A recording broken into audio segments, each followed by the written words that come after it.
સુરતમાં આગામી તહેવારોને લઈ પોલીસ તંત્ર સતર્ક બન્યું હોય તેમ ઈદે મિલાદ, રક્ષાબંધન અને ગણેશ આગમનને ધ્યાનમાં રાખીને ભેસ્તાન પોલીસ સ્ટેશન દ્વારા ફૂડ પેટ્રોલિંગ અને મેગા કોમ્બિંગનું આયોજન કરવામાં આવ્યું હતું.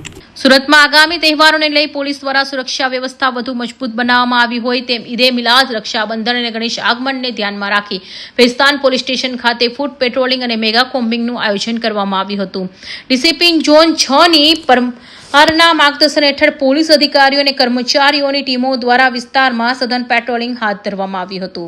આજ રોજ આવતીકાલે જે મુસ્લિમ બિરાદરોનો પવિત્ર તહેવાર ઈદે મિલાદ આવી રહ્યો છે અને ભેસ્તાન અને સુરત શહેરના અનેક વિસ્તારોમાંથી જુલુસ નીકળવાના છે અને જુલુસ બધા ભેગા થઈ અને કાજાદાના દરગાહ જવાના છે.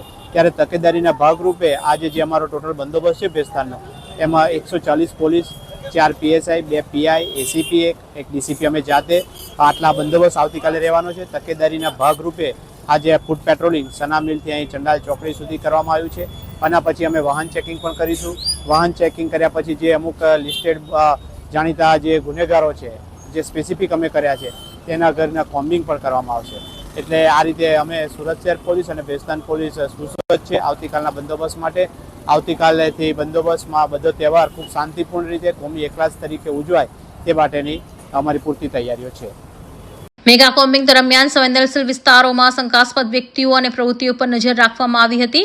આગામી તહેવારો દરમિયાન કોઈ અનિચ્છનીય બનાવ ન બને અને શહેરમાં શાંતિ અને કાયદો વ્યવસ્થા જળવાઈ રહે તે માટે પોલીસ દ્વારા આગોતરા આયોજન કરવામાં આવ્યું છે. Bureau report, Hind TV news, Surat.